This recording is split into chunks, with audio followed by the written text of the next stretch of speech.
Magandang umaga mga kapitbahay. Eto po tayo. Punta po tayo dito sa may aming kalabasahan. At ito po'y gagawa tayo ng tinatawag na pollination. Kasi po ang kalabasa po namin ay marami ng bunga.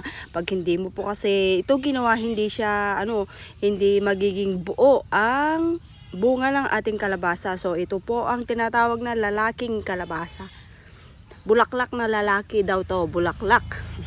Lalaking bulaklak. Ewan ko ba, yun ang tawag dito eh. At ito naman yung may bungang kalabasa na ito daw yung babae. At nagiging kalabasa talaga siya pag linagyan mo ng lalaking bulaklak. Ito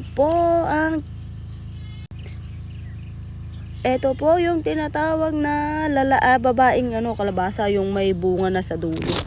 Yan. May bunga na po yan sa dulo.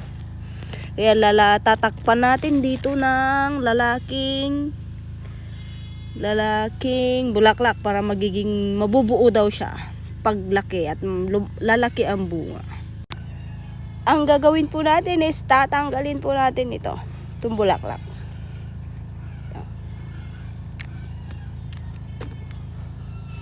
At ito lang po ay titira natin. Ito ang isusulbong natin sa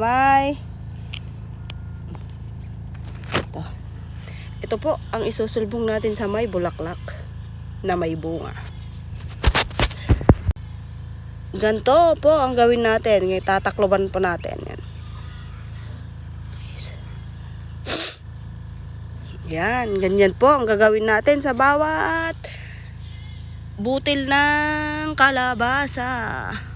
Ayan, gagawin ko na po yung iba kasi marami po yung dahil wala po akong cameraman at ako lang. Eto.